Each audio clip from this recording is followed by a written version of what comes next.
नहीं, एजेंडा तो क्या, मीटिंग तो अक्सर बेशतर पार्टी बुलाती है। मीटिंग में हम सब लोग आते हैं, पार्टी को डिस्कस करते हैं, पार्टी के बारे में डिस्कस करते हैं। एजेंडा तो कोई खास स्पेसिफिक नहीं है। जो राज्यसभा का इलेक्शन होने वाला है, आपने पहले 3 कैंडिडेट्स अनाउंस किए, तो चौथे पे क्या अभी तक डिसाइड हुआ?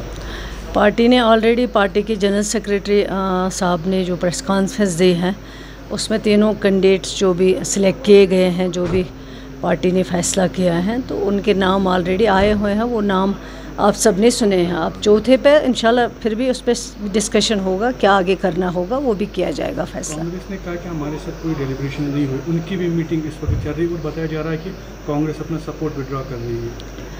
अब उनकी मर्ज़ी है, वो तो आप उन्हीं से पूछ लीजिए, क्योंकि मैं तो उनके बारे में क्या बता सकती हूँ वो क्या फ़ैसला करेंगे। लेकिन मीटिंग्स तो कई हुई हैं, डिस्कशन होना है, डिस्कशन हुआ भी है, उसमें कोई दो राय नहीं है।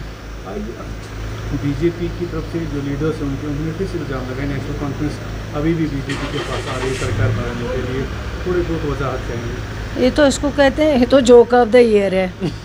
हम क्यों जाएंगे, हमारी सरकार है, हमारी मेजॉरिटी है, अपनी मेजॉरिटी है, हमारे मेंबर जितने चाहिए उससे कई गुना ज़्यादा है, तो हम उनके पास क्यों जाएंगे? वो आ रहे हैं कि हमारे साथ हमें शामिल कर लीजिए, तो ये उनकी प्रॉब्लम है, हमारी प्रॉब्लम नहीं है। और ऑनरेबल चीफ मिनिस्टर साहब ने ओपन में कह दिया है, कहा मैं सरकार में रहूँगा, अपने बलबूते पे रहूँगा, जिस दिन नहीं रहना होगा, लेकिन बीजेपी के साथ एनसी कभी नहीं जाएगी, वो कभी सवाल ही नहीं पैदा हो सकता है। उन्होंने ये भी कहा कि अगर नेशनल कॉन्फ्रेंस रेजोल्यूशन लाती है स्टेटहुड के असेंबली में, हम उसको अपोज करेंगे, विरोध करेंगे उसका। चले वो क्या कहते हैं वो उन्हीं से पूछ लीजिए। हमारा जो है एजेंडा, हमारा जो काम है वो हम करते रहेंगे। हमने पहले भी रेजोल्यूशन लाया है 370 के लिए, उन्होंने उसको भी अपोज़ किया, तो फिर भी क्या हुआ, मेजॉरिटी हमारे पास थी, हमने तो पास करवाया। हमने स्टेटहुड का रेजोल्यूशन कैबिनेट में लाया, उसको पास करके एलजी साहब को भेजा है।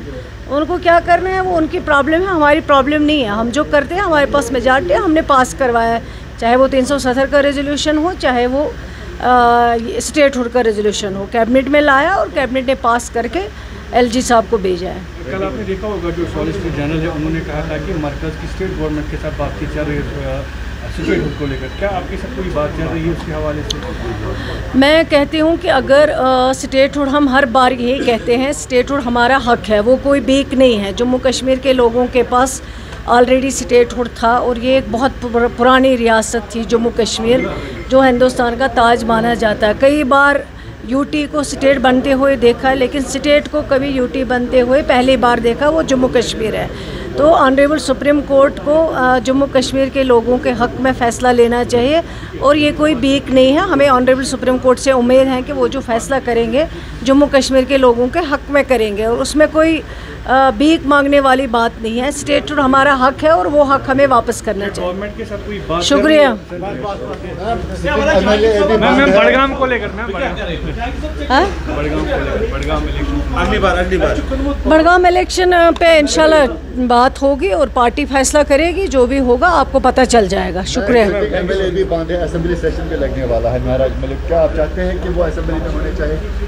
हाँ, होने चाहिए। पब्लिक रिप्रेजेंटेटिव हैं, लोगों ने उनको वोट दिया है, असेंबली में आएंगे, लोगों की बात करेंगे, होना चाहिए असेंबली में, क्यों नहीं होना चाहिए।